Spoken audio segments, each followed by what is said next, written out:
ನಮಸ್ಕಾರ ಸ್ನೇಹಿತರೆ. ಇತ್ತೀಚೆಗೆ ಕೆಲವು ಮೆಸೇಜ್ಗಳು ಹರಿದಾಡ್ತಾ ಇದೆ. ನೀವು ನೋಡ್ತಾ ಇದ್ದೀರೇನೋ, ವಾಟ್ಸ್ಆ್ಯಪ್ ಅಡ್ಮಿನನ್ನು ಹಿಡ್ಕೊಂಡು ಹೋಗ್ತಾರೆ. ಚುನಾವಣಾ ಪ್ರಚಾರ ಮಾಡಿಬಿಟ್ರೆ ಅಡ್ಮಿನ್ಗೆ ಜೈಲು, ಫೇಸ್ಬುಕ್ನಲ್ಲಿ ಅಭ್ಯರ್ಥಿಯ ಚಿತ್ರವನ್ನು ಹಾಕಿದ್ರೆ ನಿಮಗೆ ಪೊಲೀಸರು ಮನೆ ತನಕ ಬಂದ್ಬಿಡ್ತಾರೆ ಅಂತ ಹೆದರಿಸ್ತಾ ಇದ್ದಾರೆ. ನೀವು ನಂಬ್ತೀರಾ? ಇದನ್ನೆಲ್ಲ ನಂಬಿದ್ರಾ? ಇದು ಖಂಡಿತ ಸುಳ್ಳು. ನಾನೊಬ್ಬ ವಕೀಲನಾಗಿ ಹೇಳ್ತಾ ಇದ್ದೇನೆ. ರಿಪ್ರೆಸೆಂಟೇಷನ್ ಆಫ್ ಪೀಪಲ್ಸ್ ಆಕ್ಟ್ ಮತ್ತು ಚುನಾವಣಾ ಆಯೋಗದ ನೀತಿ ಸಂಹಿತೆ ಇದನ್ನೆಲ್ಲವನ್ನು ಸಮಗ್ರವಾಗಿ ಅಧ್ಯಯನ ಮಾಡಿ ಜವಾಬ್ದಾರಿಯಿಂದ ಹೇಳ್ತಾ ಇದ್ದೇನೆ. ಆ ಥರದ್ದೇನೂ ಇಲ್ಲ. ನೀವು ಫೇಸ್ಬುಕ್ನಲ್ಲಿ, ವಾಟ್ಸ್ಆ್ಯಪ್ನಲ್ಲಿ, ಸಾಮಾಜಿಕ ಜಾಲತಾಣದಲ್ಲಿ ಎಲ್ಲಿ ಬೇಕಾದರೂ ನಿಮಗೆ ಇಷ್ಟ ಬಂದದ್ದನ್ನು ಕಾನೂನಿನ ಚೌಕಟ್ಟಿನಲ್ಲಿ ಹೇಳ್ಕೊಳ್ಬಹುದು. ನಿಮ್ಮನ್ಯಾರು ಏನೂ ಮಾಡ್ಲಿಕ್ಕೆ ಬರಲ್ಲ, ಪೊಲೀಸರು ಹಿಡ್ಕೊಂಡು ಹೋಗಲ್ಲ, ಚುನಾವಣಾ ಆಯೋಗ ನಿಮ್ಮ ಮೇಲೆ ಕೇಸು ದಾಖಲು ಮಾಡಲ್ಲ. ಚುನಾವಣಾ ಆಯೋಗ ಹೇಳಿದ್ದೇನ್ರಿ? ನೀವು ಸಾಮಾಜಿಕ ಜಾಲತಾಣಗಳನ್ನು, ಅಲ್ಲಿರುವಂಥ ಈ ವಾಟ್ಸ್ಆ್ಯಪ್, ಫೇಸ್ಬುಕ್ ನಂತವರಿಗೆ ಪೇಯ್ಡ್ ಕಂಟೆಂಟ್ ಕೊಟ್ರೆ ಅದಕ್ಕೆ ಎಷ್ಟು ದುಡ್ಡು ಕೊಟ್ಟಿದ್ದೀರಿ ಅನ್ನೋದ್ರ ಲೆಕ್ಕ ಕೊಡಬೇಕು. ಅದು ನಿಮ್ಮ ಖರ್ಚಿನ ವ್ಯಾಪ್ತಿಯಲ್ಲಿ ಬರುತ್ತೆ. 70 ಲಕ್ಷ ಖರ್ಚು ಮಾಡಬೇಕು ಒಬ್ಬ ಅಭ್ಯರ್ಥಿ. ನೀವು ಯಾವುದೋ ಒಂದು ಕಂಪನಿಗೆ ಏನಾದ್ರು ದುಡ್ಡು ಕೊಟ್ಟು ಪೇಯ್ಡ್ ಕಂಟೆಂಟ್ ಕೊಟ್ರೆ ಅದು ಈ ಖರ್ಚಿನಲ್ಲಿ ತೋರಿಸ್ಬೇಕು ಅಂತ ಹೇಳಿದೆ ಅಷ್ಟೇ. ಅದನ್ನು ಅಭ್ಯರ್ಥಿಗಳು ನೋಡ್ಕೊಳ್ತಾರೆ, ಪಕ್ಷದವ್ರು ನೋಡ್ಕೊಳ್ತಾರೆ. ನೀವು ಯಾಕೆ ತಲೆ ಕೆಡಿಸ್ಕೊಳ್ತೀರಿ?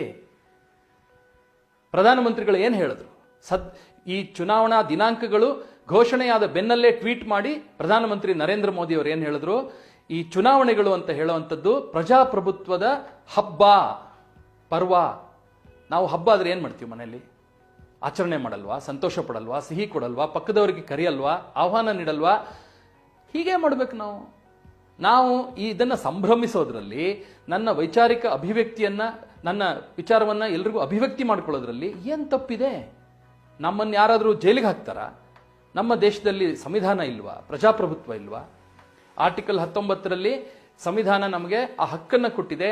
ನೀವು ಅಭಿವ್ಯಕ್ತಿ ಸ್ವಾತಂತ್ರ್ಯ, ನೀವು ಏನ್ ಬೇಕಾದ್ರೂ ಹೇಳ್ಬೋದು ಕಾನೂನಿನ ಚೌಕಟ್ಟಿನಲ್ಲಿ ಅಂತೇಳಿ. ಒಬ್ಬ ಅಭ್ಯರ್ಥಿಯ ಪರ ನಿಮಗೆ ಮೋದಿ ಅವರು ಇಷ್ಟ ಆದ್ರ, ಮೋದಿ ಬಗ್ಗೆ ಹಾಕಿದ್ರೆ ಏನಾಗುತ್ತೆ? ಜೈಲಿಗೆ ಹಾಕ್ತಾರ?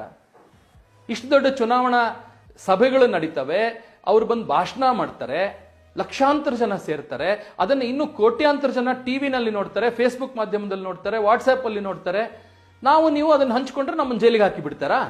ನಾವೇನು ಅನೈತಿಕ ಕೆಲಸ ಮಾಡ್ತಾ ಇದೀವಾ? ಕಾನೂನಿಗೆ ವಿರುದ್ಧವಾಗಿ ಕೆಲಸ ಮಾಡ್ತಾ ಇದೀವಾ? ಖಂಡಿತ ಇಲ್ವಲ್ಲ. ಹಾಗಂತ ಹೇಳಿ ಯಾರಿಗೋ ವೈಯಕ್ತಿಕ ನಿಂದನೆ ಮಾಡುವಂಥದ್ದು, ಅವರನ್ನ ಅವಹೇಳನ ಮಾಡುವಂಥದ್ದು ಅದೆಲ್ಲ ತಪ್ಪು. ಅದು ಕಾನೂನಿಗೆ ವಿರುದ್ಧವಾಗಿದ್ರೆ ಅದು ಮೊದಲು ತಪ್ಪು, ಈಗೂ ತಪ್ಪು, ಮುಂದೆನೂ ತಪ್ಪಾಗಿರುತ್ತೆ. ಆದರೆ ಒಂದು ಪಕ್ಷದ ಪರ ಪ್ರಚಾರ ಮಾಡಿದ್ರೆ, ಒಂದು ಅಭ್ಯರ್ಥಿಯ ಪರ ಪ್ರಚಾರ ಮಾಡಿದ್ರೆ, ನಾವು ಇಂಥವ್ರಿಗೆ ನಾನು ಓಟ್ ಹಾಕ್ತೀನಿ, ನನಗೆ ಗರ್ವ ಅನ್ಸುತ್ತೆ ಇಂಥವ್ರಿಗೆ ಓಟ್ ಹಾಕ್ಲಿಕ್ಕೆ ಅಂತ ಹೇಳಿದ್ರೆ ಖಂಡಿತ ನಮ್ಮನ್ನು ಯಾರು ಏನು ಪ್ರಶ್ನೆ ಕೇಳಲಿಕ್ಕೆ ಬರಲ್ಲ. ನಾನು ಮತ್ತೊಮ್ಮೆ ಹೇಳ್ತೇನೆ, ಒಬ್ಬ ವಕೀಲನಾಗಿ ಹೇಳ್ತೇನೆ, ಜವಾಬ್ದಾರಿಯಿಂದ ಹೇಳ್ತೇನೆ, ದಯವಿಟ್ಟು ಯಾರು ತಲೆ ಕೆಡಿಸ್ಕೊಳ್ಬೇಡಿ.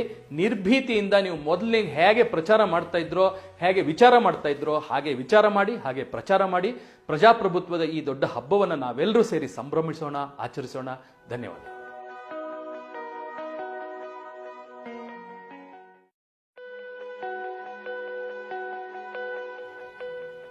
ನಮಸ್ಕಾರ ಸ್ನೇಹಿತರೆ.